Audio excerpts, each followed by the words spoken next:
Well, congratulations. Those of you who have made it this far have made it to the last exercise of the unit. And what we're going to be doing is we're going to be calculating the shape of irregular or unusual polygons. So leading up to this point, you guys have learned how to calculate the area of squares and rectangles. You've learned how to look at weird shapes and divide them into squares and rectangles. And then you've learned how to calculate the area of triangles. On this exercise, we're going to be looking at shapes that are a combination of squares, rectangles, and triangles. So the two pieces of information that we're going to need to remember is that when we're doing the area of a square or a rectangle, length times width equals area.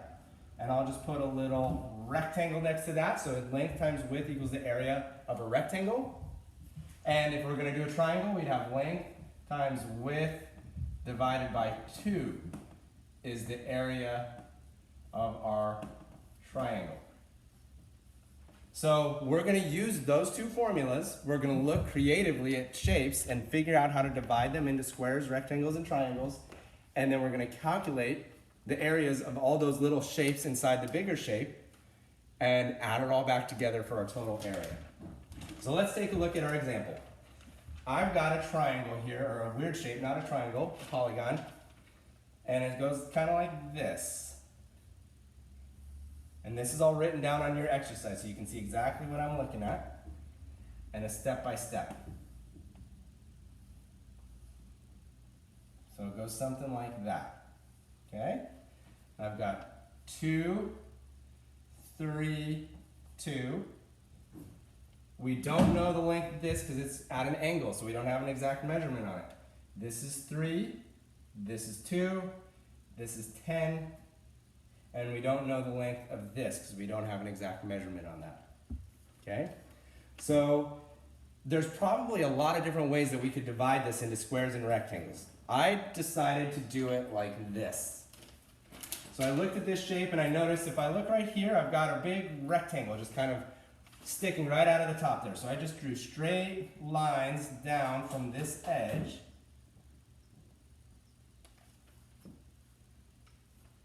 So I've got a rectangle right here in the middle. Now I've got a triangle here, so I know I'd be able to calculate these two measurements.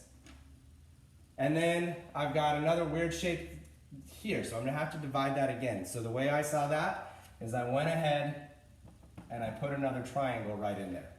Okay? So now we need to figure out how to calculate the area of these shapes. We know we're going to have 4 total shapes that we need to calculate the area for. So for this one, I know I've got 2 up at the top. So this is going to be a 2 times. Now we need to figure out how long that is, right? And the way I can look at how long that is, this one I used graph paper on this, so you can actually just count the rectangles in there. You see? So when you count the rectangles in, or the squares, when you count the squares, you see that this triangle is, let's see, 1, 2, 3, 4, 5, 6 high. Okay, so we've got 2 by 6. Okay? So our area on this one is going to be 2 times 6, that equals 12. So I'll just start filling in our area on each of these little shapes. Okay? Now we've got a triangle over here.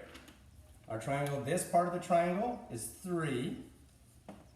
And the other part of the triangle that we're going to use is this side right here. So we have 3 and 3. So we're going to take our 3 times 3.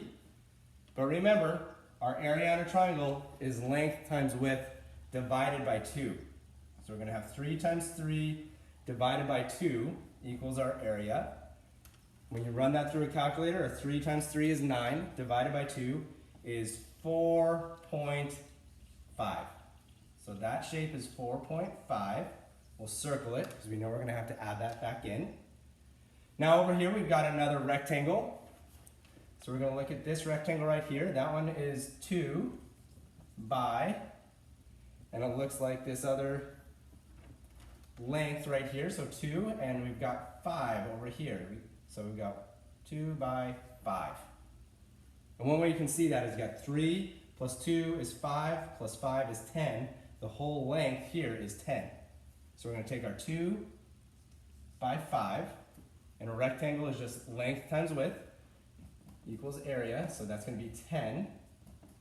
So we're going to put our 10 in here. And then our last little piece that we have to remember is we've got this tiny little triangle right in there. And when you look at the squares inside that one, you're going to see this one is 2 by 2. But since it's a triangle, we have to divide it by 2. So 2 times 2 is 4, divided by 2 is 2, equals area. So we're going to put our 2 in here, circle it. Now to get our final answer, what we need to do is take our 4.5 plus 12 plus 2 plus 10. That's going to give us our grand total on the area. So we have 4.5 plus 2 plus 12 plus 10 equals the total area. So when you add those together, you're going to get 28.5 equals the total area. And we'll go ahead and circle that as our final answer. Make sure you get your decimal point in there. So as you guys look at these other example problems, I've got 3 of them on there because I know these are hard and take a lot of work. Just look for ways that you can divide them into right triangles, squares, and rectangles, and use the squares, and you can count the squares to figure out what your measurements are that you're going to use as your L and W. If you have any questions, let me know.